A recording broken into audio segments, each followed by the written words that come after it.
Welcome to RTV. నేను మీ మనోజ్. వారం 10 రోజుల క్రితం మీరు ఆర్టీవీలో ఒక గల్ఫ్ బాధితులకు సంబంధించిన మాటలు వినే ఉంటారు. ఆ కుటుంబం ఎంతలా బాధపడుతోంది, గల్ఫ్కి వెళ్ళిన తర్వాత అక్కడ ఏజెన్సీలు, అక్కడటువంటి కొంతమంది వ్యక్తులు ఆ బాధితులని, ఆ మహిళని ఎలా ఇబ్బంది పెడుతున్నారని చెప్పి. ఇప్పుడు ఎగ్జాక్ట్గా ఆ ఇష్యూ పైన ఆర్టీవీ కంటిన్యూస్గా నేను మాట్లాడుతూనే ఉన్నాను. కొంతమంది సహాయంతో, ఒక పొలిటికల్ పార్టీ సహాయంతో, కొంతమంది వ్యక్తుల సహాయంతో ఫైనల్లీ మనం ఆ మహిళని ఇండియాకి తెప్పించగలిగాం. సో వరంగల్కి సంబంధించిన మెహమూదా తనకు ఆర్థిక ఇబ్బందుల నేపథ్యంలో మస్కట్ వెళ్ళింది. ఇక్కడ మీరు విజువల్లో చూస్తున్నటువంటి ఆ మహిళ మస్కట్ వెళ్ళింది. సో మస్కట్కి అక్కడ వెళ్తున్న సమయంలో కూడా వాళ్ళకి చెప్పిన మాట ఏంటంటే, ఆ మహిళకు చెప్పింది అక్కడ వెళ్ళిన తర్వాత కొంత కేర్ టేకింగ్ అవకాశం ఉంటుంది, ప్రెగ్నెన్సీ లేడీ కేర్ టేకర్గా ఉండాలి అని చెప్పి చెప్పుకొచ్చారు. అక్కడ వెళ్ళిన తర్వాత తను ఎదుర్కొన్న కష్టాలు ఒక్కొక్కటి ఆ కుటుంబానికి ఆడియో రూపంలో, మెసేజ్ రూపంలో పెడుతూ ఉంటే కుటుంబం ఇక్కడ గుండెలు పగిలి ఏడుస్తోంది. ఆర్టీవీని ఆశ్రయించిన బాధిత కుటుంబం ఆర్టీవీ మొదటి రోజునే ఆ బాధితుల్ని ఆర్టీవీ లైవ్లో పార్టిసిపేట్ చేశారు. వాళ్ళ బాధను చెప్పుకున్నారు. ఆ మహిళ ఏం మాట్లాడుతోంది, ఏ రకమైన టార్చర్ అనుభవిస్తుందని మాట్లాడి వినిపించాము. ఎట్టకేలకి కంటిన్యూస్ ప్రాసెస్ ద్వారా బాలు ఖయాతి గారు, సీనియర్ జర్నలిస్ట్ బాలు ఖయాతి గారి సహకారంతో, ఆయన కూడా గల్ఫ్ కంట్రీస్ సంబంధించి ఎక్కువగా ఉంటుంటారు కాబట్టి, సో సీనియర్ జర్నలిస్ట్ బాలు ఖయాతి సహాయంతో అటు కేటీఆర్ గారు కూడా కొంత ఆర్థిక సహాయం చేశారు ఆ మహిళ రావడానికి. వీళ్ళందరి సహకారంతో ఎట్టకేలకి మస్కట్ నుంచి మెహమూదా ఇండియాకి వచ్చారు. శంషాబాద్ ఎయిర్పోర్ట్లో కాసేపటి క్రితం ల్యాండ్ అయ్యారు. ఆర్టీవీ స్టూడియోకి వచ్చారు. సో నాతో పాటు మెహమూదా ఉన్నారు. ఇండియాకి వచ్చిన ఆ బాధిత మహిళ మెహమూదా అండ్ వాళ్ళ సోదరి తన్వీర్ గారు ఉన్నారు. సో ఒకసారి మెహమూదా గారితో మాట్లాడేద్దాం. అమ్మ, ఎలా వెళ్ళారు అక్కడికి, ఏ ఇబ్బందులు పడ్డారు, మీ ఇబ్బందులు ఏంటి? ఎందుకంటే మేము కూడా కంటిన్యూస్గా తన్వీర్ గారు మాట్లాడారు లైవ్లో, చాలా వరకు మీకోసం మీ ఆడియోస్ వినిపించాము, మీరు మాట్లాడిన మాటలు వినిపించాము. ఏం జరిగింది అక్కడికి వెళ్ళిన తర్వాత, ఎలా వెళ్ళారు మీరు?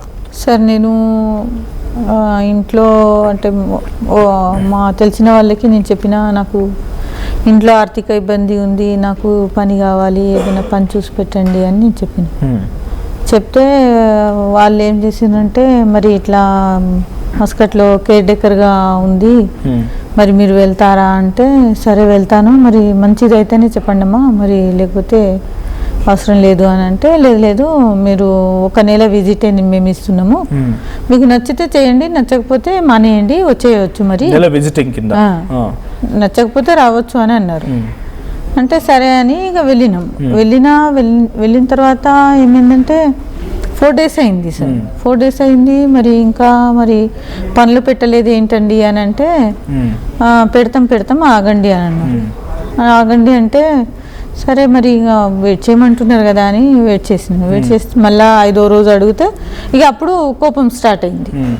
మమ్మల్ని బాగా విసిగించకు ఉండు అని ఇక అప్పుడు నన్ను రూమ్లో బంధించేసి. అంటే 3 రోజులు అప్పటికి మీరు వెళ్ళి ఇక్కడ నుంచి ఎప్పుడు 15వ తారీఖు వెళ్ళారా? 15కి వెళ్ళినా జూలై 15కి వెళ్తే 16కి రీచ్ అయిపోయారు. ఓకే. అయితే మళ్ళీ నేను అడిగితే ఇక అప్పుడే ఇక వాళ్ళకు కోపాలు వచ్చేసినాయి.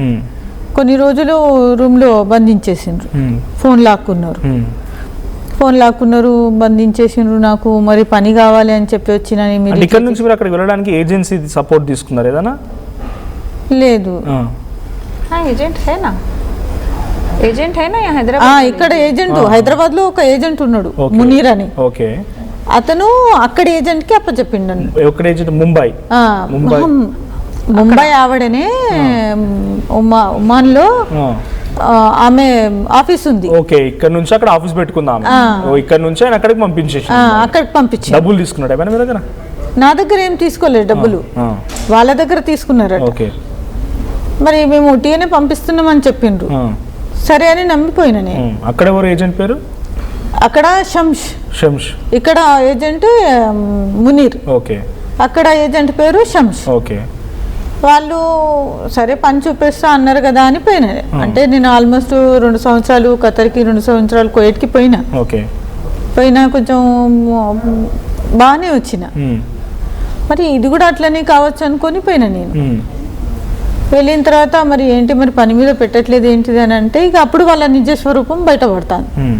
అక్కడ ఉన్న మనుషులతోని మాట్లాడండి, ఒకరికొకరు మాట్లాడుకోవద్దు. ఆల్మోస్ట్ అక్కడ 9 members ఉన్నారు బందీగా. వాళ్ళకు నా ముంగట రానియట్లేదు, వాళ్ళకు నాతో మాట్లాడనియట్లేదు.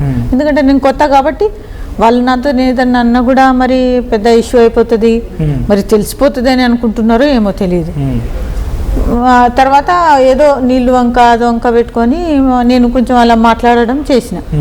చేస్తే అరే అక్క నువ్వు ఎందుకు వచ్చినావు, ఇంకా నేనైతే కొంచెం పెద్ద ఆవిడనే ఉన్నాను కానీ అక్కడైతే 20 years 21 years 30 years ఇండియా నుంచి వచ్చిన వాళ్ళు, ఇండియా నుంచి బొంబాయి, ఢిల్లీ, బంగ్లాదేశ్, లక్నో, అక్కడి నుంచి వచ్చిన వాళ్ళు చాలా లేడీస్. అందరు లేడీస్. చిన్న పిల్లలు ఉన్నారు. చిన్న పిల్లలు ఉన్నారు, పెద్దవాళ్ళు కూడా ఉన్నారు, నాకంటే పెద్ద ఏజ్ గల్లోళ్ళు కూడా ఉన్నారు. మాట్లాడతాము మరి మేము చెప్తే మీరు చెప్పొద్దు మాకు అని అనడం చేసి నేనేం చెప్పాను కానీ మీరు చెప్పండి అంటే అరే మేమే 2 సంవత్సరాలు అవుతుంది వీని వలలో చిక్కిపోయి అరే 3 సంవత్సరాలు ఏం పని చేయిస్తారు వాళ్ళతో? అదే వాళ్ళు పని కోసమని పిలిచి మ్యారేజ్లు చేయడం. ఎవరితో? అక్కడ అర్బాబులు ఉంటారు కదా, గుడ్డి వాళ్ళు, కళ్ళు లేని వాళ్ళు, అంటే వాళ్ళకి ఇక వాళ్ళ భార్య వాళ్ళు చనిపోయి ఉంటారు కదా, అంటే ఇక పని చేయాలంటే మరి పని మనిషి ఎంతవరకు చేయగలుగుతుంది వాళ్ళకి, అంటే దానికి ఒక ఇల్లీగల్ కాకుండా దానికి ఒక మ్యారేజ్ అనేది పేరు, ఆ పేరు పెట్టి వాళ్ళకు ఇట్లా పిలిచి వాళ్ళకు మ్యారేజ్ చేయడము, వాళ్ళ దగ్గర నుంచి డబ్బులు తీసుకోవడము, అక్కడ వాళ్ళు పోండి మీరు 10 days 15 days తర్వాత మీరు వచ్చేయండి నేను చూసుకుంటాను, 1 month యూజ్ చేసుకొని విడాకులు ఇచ్చేస్తారు అట్లా. మళ్ళీ ఏజెంట్ దగ్గరకు వస్తుంది, అదే ఏజెంట్ దగ్గర ఒక రకంగా హరాస్ చేయడం అంటే పాస్పోర్ట్ ఫస్ట్ ఏదైతే మ్యారేజ్ వాళ్ళు ఇబ్బందుల వలన ఒప్పుకున్నారు అనుకోండి, ఇక అదే బ్లాక్మెయిల్, ఇక ఎండ్ వరకు వాళ్ళని అదే బ్లాక్మెయిల్ లో పెట్టిండ్రు. నేను ఒప్పుకోలేదు, నాకు ఇట్లయితే యాక్సెప్ట్ చేస్తే వాళ్ళని పెళ్లి చేసుకొని పోయి మళ్ళీ వచ్చేస్తారు, మళ్ళీ వచ్చి ఇతని దగ్గరికి వస్తారు, మళ్ళీ ఇంటి దగ్గరికి ఇంకొకరికి మళ్ళీ పెళ్లి చేయడం, ఇంకొకటి పెళ్లి అంటే ఇక్కడికి మహిళలను తీసుకెళ్లి పెళ్లి చేస్తా ఉంటారు. చేసి ఇప్పుడు అతను మంచిగా డబ్బు పోగబెట్టుకుంటున్నాడు, అతనికి ఏంది 200 రియాల్ 3000 రియాల్ అంటే చాలా ఒక అమ్మాయిని ఒక మహిళని పెళ్లి చేస్తే డబ్బులు ఇచ్చే వాళ్ళు 2000 రియాళ్ళు 3000 రియాళ్ళు అంటే 1000 రియాలు మనకు దగ్గర 2 లక్షలు అవుతుంది.